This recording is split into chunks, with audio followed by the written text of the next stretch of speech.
everyone, to the R.E.S.T podcast, where our goal is to help each and every one of you displace confusion, chaos, and dis-ease in order to heal and find significance in life. I am your host, Natalie Williams, and I am here with the author of The Reconstitution Method for Healing and Rest, Virginia Dixon. So for today, Kirby Hanner, a client of Virginia's, massage therapist, young widow of late Chris Hanner, and single mother to her amazing, beautiful son, is here to speak on the most recent season of life she grew through and what it means to finish well.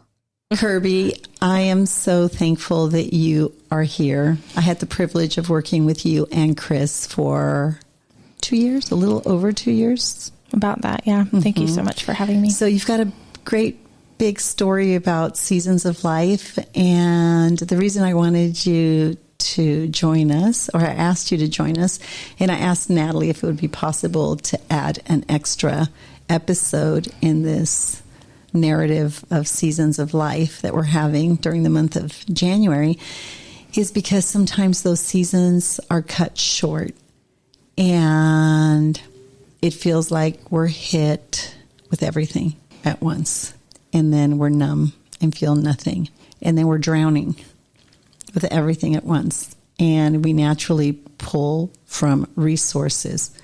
What did I do when I was planting and learning, and what did I do when I had to show up and fight?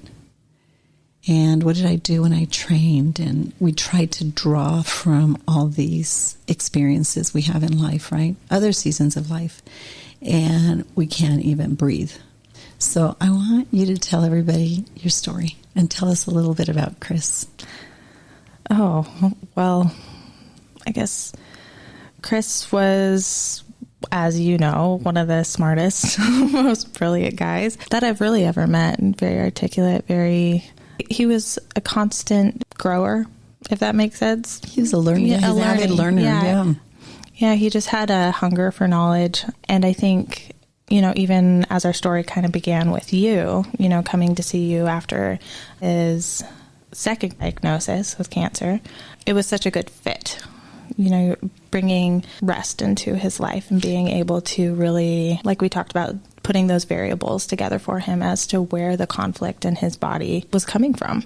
You listened to our first meeting together. I did. You found it, recorded on his phone. He was one of those people that said, Virginia, can I record everything? Because we had some comprehensive conversations while I was doing my rounds on the floor at the clinic. And he knew what he was in for when he came to talk to me one-on-one. And it was just so sweet. And I said, of course, record everything and listen to it as many times as you can. And I never dreamt that you'd be listening to our first conversation alone. So tell us a little bit about that. First off, I always loved hearing his voice. So it's very special that he was able to do that with you. And the very first session that you had with him, he had already had EVOX once. So he kind of knew what was going to happen in the session. But as you were reading what was going on in his body, you could hear in his voice. Obviously, I couldn't see him since it's just a recording. But I was able to hear just a progression throughout the hour that you sat with him, just showing how much he was holding on to.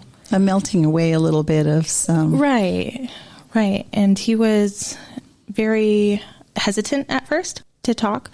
And then as, the process went on, he was really just able to kind of open up, and you could hear like the release in his voice. Mm-hmm. And I know that even when he came home, he was excited to talk about his session with you. That's rare.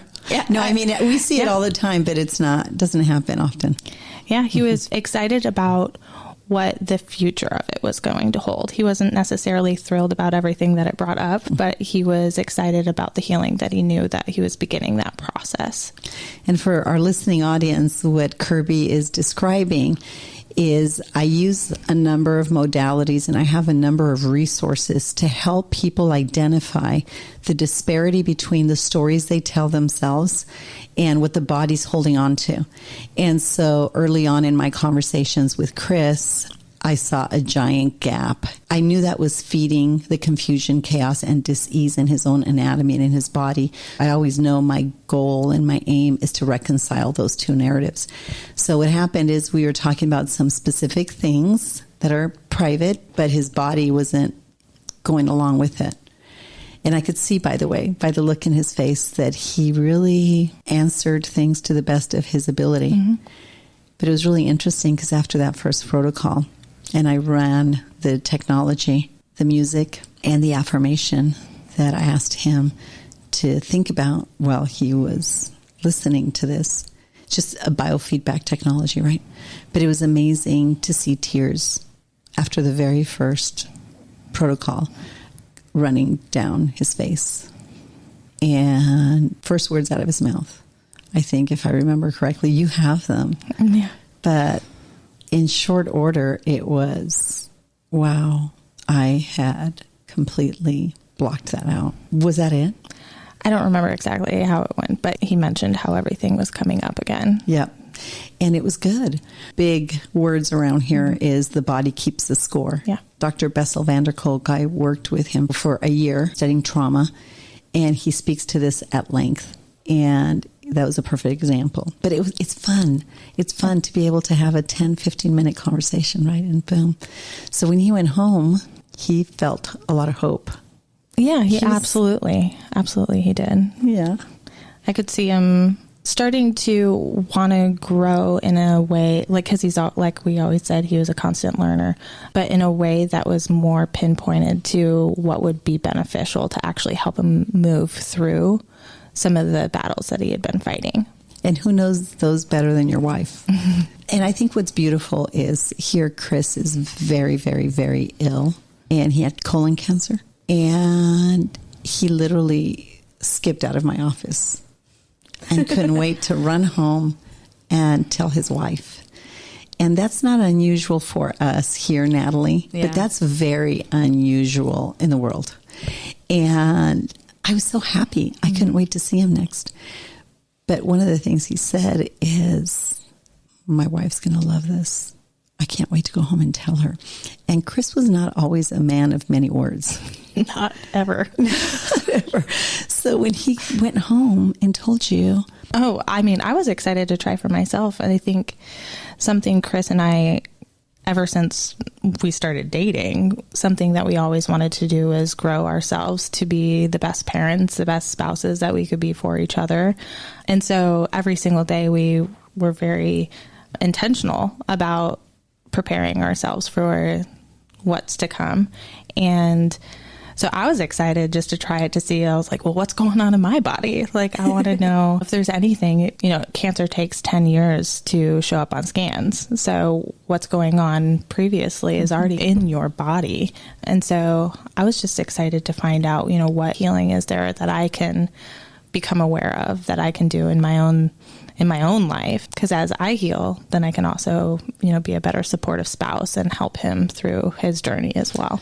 Among one of the wonderful things we know about cancer is that it does have a 10, 12-year incubation period. Mm-hmm. And there is a cure for cancer. It's prevention. Mm-hmm. And that includes diet, lifestyle, and certainly doing all the hard emotional work.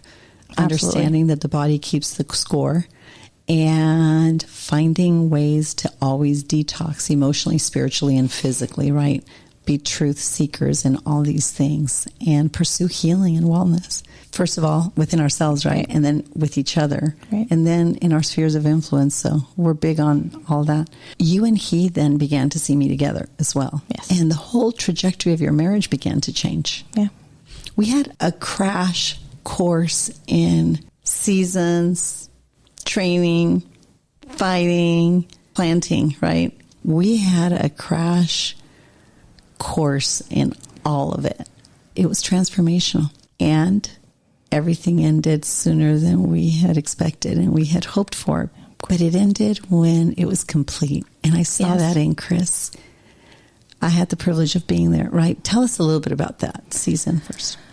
Well, something you said too, you know, when things are cut short, and something that really resonated with me actually was at Chris's celebration of life, my dad actually brought up, you know, was was his life cut short? And, after kind of going through several different points, the answer was no. Like, his life wasn't cut short. Yes, he passed away young.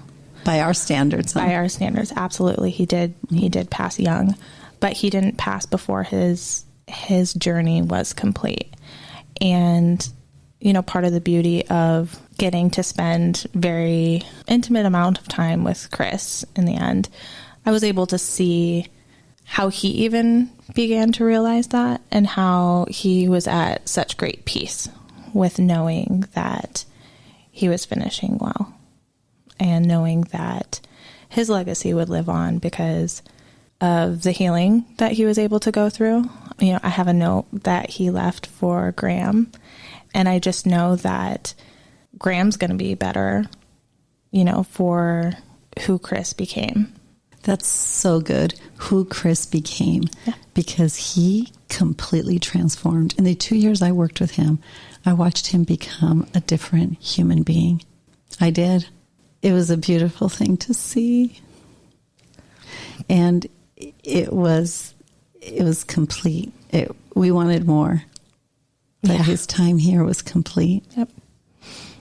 And Graham, by the way, is like the cutest kid in the world. The cutest kid. He really is. Thinking back on all those days in the meetings and watching Graham grow.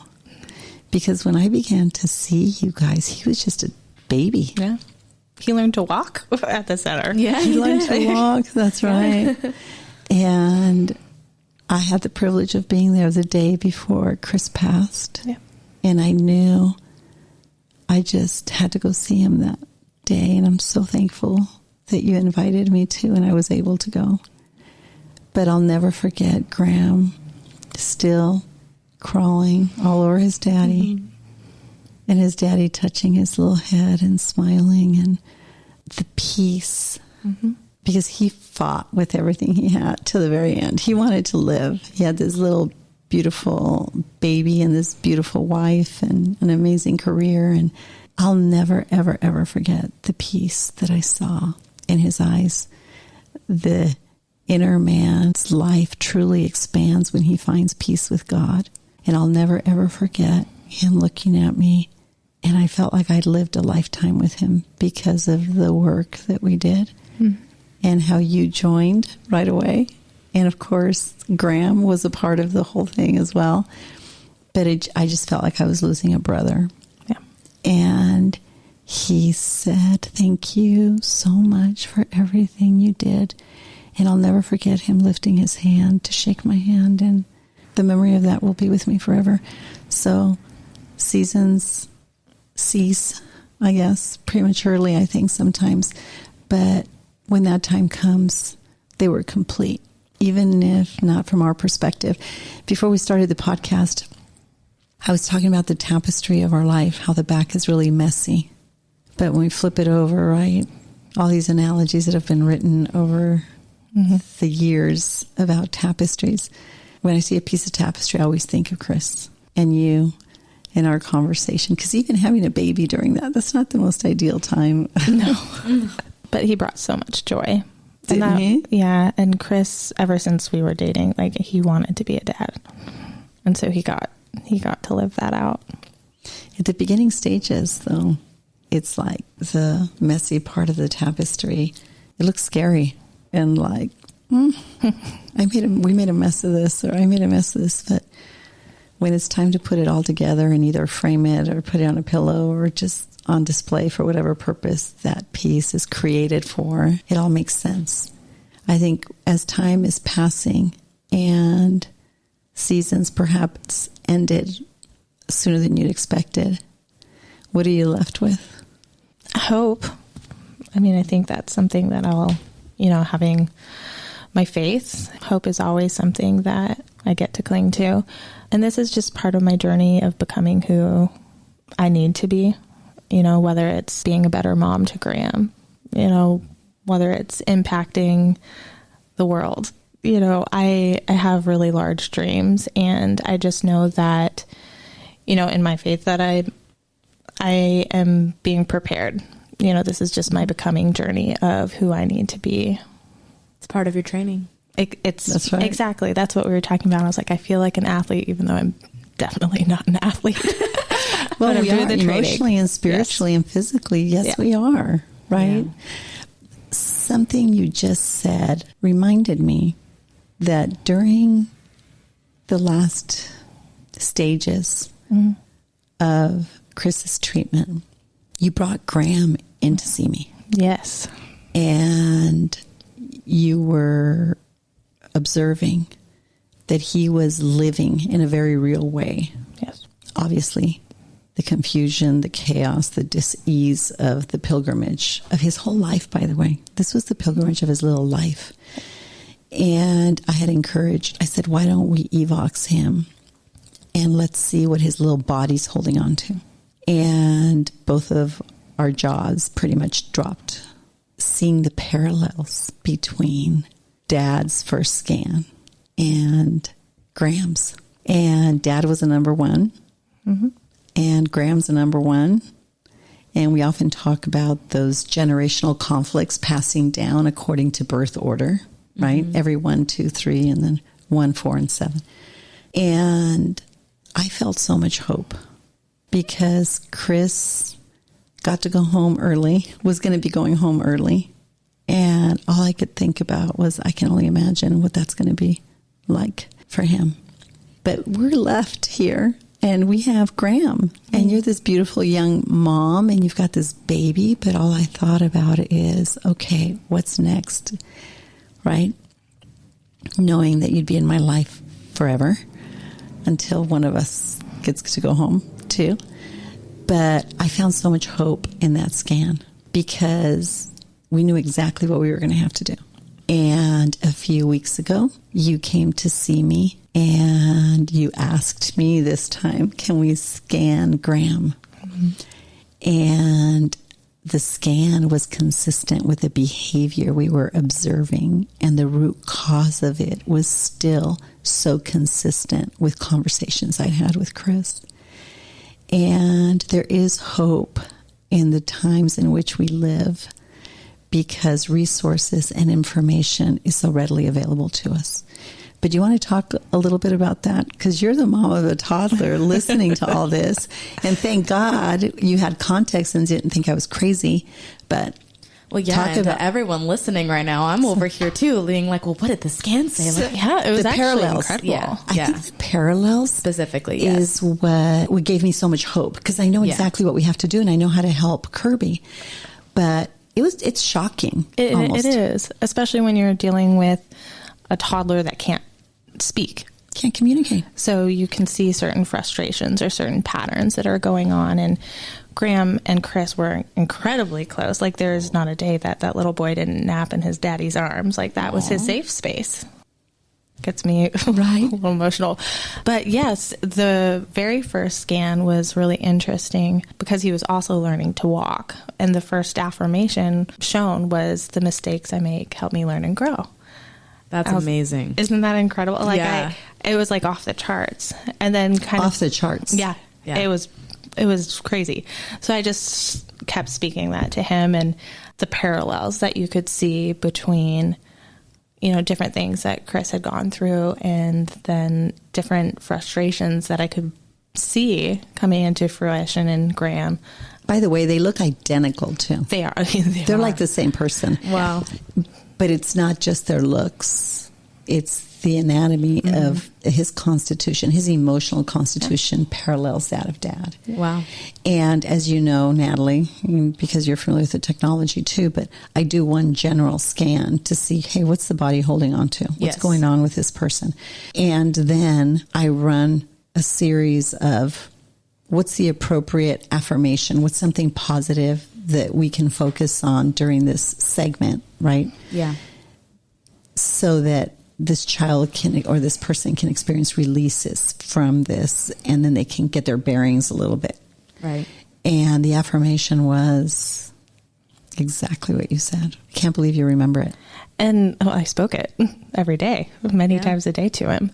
And then something that also I thought was really interesting when we just scanned him a couple of weeks ago was how the pattern was continued with the generational conflicts. And Chris has Yes. been gone now for 9 months, so that's a very large chunk of Graham's life.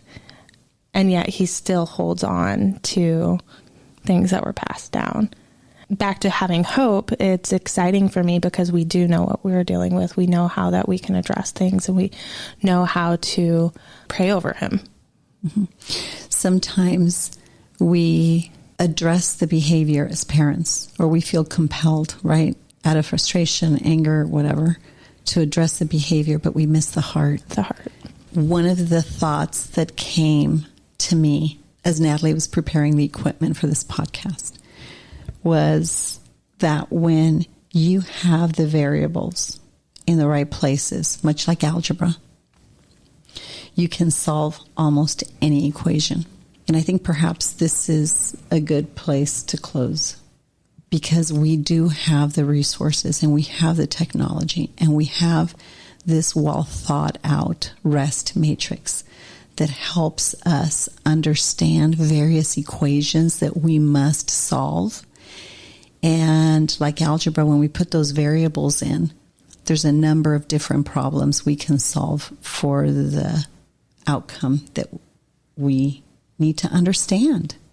And therein lies probably the value of what we experienced with Chris, with Graham, with you, with my other patients and clients that we work with. And so, I don't know, it's kind of exciting to have reasoned through that during this podcast as we're talking about Chris. I feel that was like a hug from Chris. Just excited about the future and the hope. And thank you so much. Thank you so much. I would also add that Kirby is going to be joining our team in advancing the cause of R.E.S.T, both as a therapist, massage therapist, and she'll be in short order posted on the website. But she's going to be joining our team, and I also want people out there, especially local people or people that come from all over the country and even internationally that come to see us. I want them to be able to have access to the depth of understanding and the wealth of information that she has acquired through this process as a young bride and a young mom, and the sensitivity, I think, and the wisdom to serve people well, I think, is going to become another tier of healing that I want to offer here. And so we're so excited and happy to have you join our team. I'm so excited. Thank you so much. Surprise, Natalie. Saying, oh my gosh, we get Kirby around all the time. I know, I'm so excited. And Chris. I feel like we get Kirby and Chris. Yes.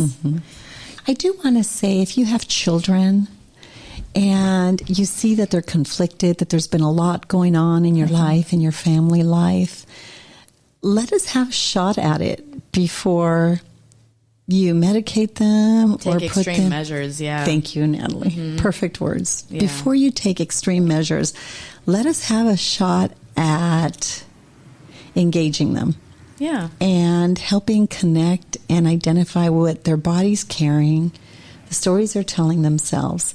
And of course, one of my favorite topics is the design that they have by a creator God that says, no, I made this little special person just the way they are for such a time as this, for a very specific reason. Well, and even at the very least, we can help answer that reason why that you have. That's right. Yeah. And help you and support you as a parent. Totally. 1,000%. Yeah. 100%. Want to add anything to that, Kirby? I mean, just personally, having gone through witnessing it, it was just, it blew my mind. And just knowing that I have more control than I guess I would have assumed previously, knowing that I can actually help him and speak things over him and understand him. And understand him. Like, why is he throwing this fit? You know, it's not, they're trying to communicate something, and that's where a lot of the frustration comes. And they don't even know. They can't communicate. They can't. They don't have words. You know, it just struck me when moms or dads say, you're just like your dad, you're just like your mom, you're just like your brother, you're just like your sister. In fact, it's an unresolved conflict that they can't identify, they can't speak to, they can't understand. And even if I could talk to them for 10 or 15 minutes, depending on the age, they don't even have the resources to do anything about it. Yeah. But oftentimes when they're young enough to understand words and concepts, we can help them identify, for the age group, right? Yeah.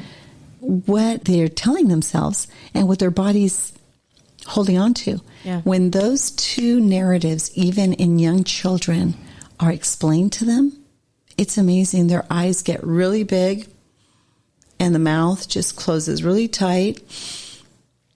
And it's like hope.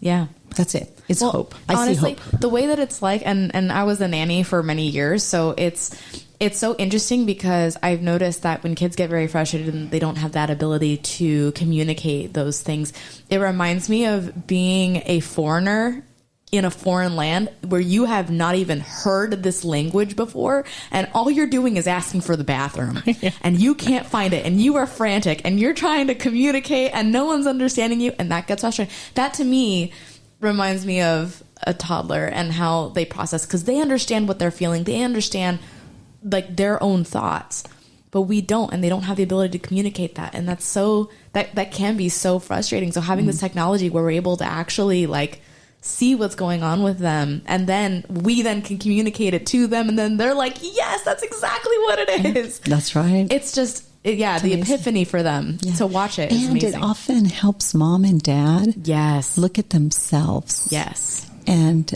say, I wish we would have done it a lot sooner, actually. Absolutely. Because I think mom and dad could have had different conversations. Actually, we would have been having the same conversations with a lot more intensity and focus and a lot more hope and faith, in the sense that, wow, the psychology of the parents becomes the biology of the child. Yeah. And what happens in their first year of life becomes their program. Yeah. And so if we understand the conflicts in those things, we can help reconcile that. And I guess now we're talking about the season of Graham's life. I know. And your life It's together exciting. because of Chris. Yeah. So it goes on. Life goes on. Thank you, Kirby. Yeah, thank you so much for having me. Thank you. Thanks, Natalie. All right, everyone, don't forget about our Newport Beach Day of Rest event on February 26th. If you haven't registered yet, there are still a few spots available, but they are going very quickly. Also, all of the information is already on the website, and please feel free to call us if you have any questions. For updates about R.E.S.T and this podcast, please visit our Instagram or Facebook, The Place of R.E.S.T. If you'd like more information about Virginia or to support and join the cause of R.E.S.T, please go to virginiadixon.com/collaborate. Thank you for listening to Rest with Virginia Dixon. We'll see you next week.